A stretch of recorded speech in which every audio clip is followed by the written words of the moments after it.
सद्गुरु, social media से दूसरा सवाल।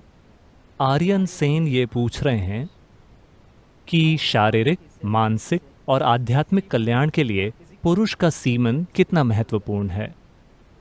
क्या अपने सीमन को बर्बाद करना हमें आध्यात्मिक रूप से नुकसान पहुंचा सकता है?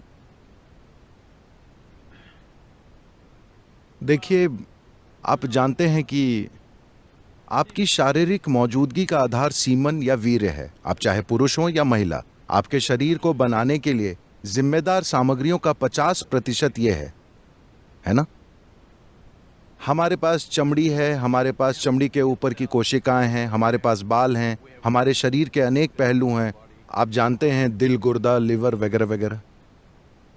अपने आप में इन सारी कोशिकाओं की कुछ न कुछ क्षमताएं हैं, लेकिन सीमन की क्षमता का स्तर जबरदस्त है। ये एक पूरा नया जीवन बना सकता है। आज आप त्वचा की एक ऊपरी कोशिका को लेकर प्रयोगशाला में बहुत कुछ कर सकते हैं और शायद हम आपका क्लोन भी बना दें। तो क्षमता यहाँ भी है, लेकिन इसका स्तर उन कोशिकाओं के स्तर जैसा नहीं है जिन्हें आप सीमन या वीर्य कह रहे हैं। So in the yogic culture, this is called as virya. तो योग संस्कृति में हम इसे वीर्य कहते हैं। वीर्य को हम वज्र भी कहते हैं, जिसका अर्थ है स्थिरता या हीरा, जो सबसे कठोर चीज है। तो मानव शरीर में वीर्य को वज्र की तरह समझा जाता है, जिसका अर्थ है कि अगर आप इसका उपयोग करना जानते हो तो यह सबसे शक्तिशाली चीजों में से एक है। तो इसका उपयोग करने का मतलब यह है कि आप इसका उपयोग बच्चे पैदा करने के लिए कर सकते हैं। ये एक तरीका है। खैर, ये सवाल इसलिए आया क्योंकि आप इसका उपयोग हॉस्टल की चादर को बर्बाद करने में कर रहे हैं। ठीक है? अगर आप इसका इस तरह से उपयोग कर रहे हैं तो आप मजबूर हैं, आप जो कर रहे हैं वो कर रहे हैं। ये कोई ऐसी बात नहीं है जिस पर नैतिकता के आधार पर कोई राय बनाई जाए। सवाल यह है कि कोई किस हद तक मजबूर होकर कुछ कर रहा है। लेकिन क्या इस शरीर की किसी भी चीज को एक दूसरे स्तर पर काम करने के लिए रूपांतरित किया जा सकता है? बिल्कुल। केवल सीमन ही नहीं, इस शरीर की हर चीज को रूपांतरित किया जा सकता है। देखिए, मान लीजिए अगर मैं आप सभी को सूप बनाने की सामग्री दूं, आप सभी को एक जैसी सामग्री दूं, तो क्या आपको विश्वास है कि आप सभी लोग एक जैसा सूप बनाएंगे?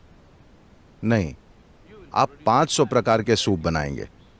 हालांकि सामग्री एक ही है। यही हम सबके साथ इस समय हो रहा है। हम सभी बुनियादी रूप से एक ही सामग्री से बने हैं, लेकिन देखिए कि हम एक दूसरे से कितने अलग हैं, क्योंकि सूप अलग है। तो अगर मैं आपको सूप बनाने की सामग्री दूं तो आप या तो अच्छा सूप बनाएंगे या बेकार सूप बनाएंगे।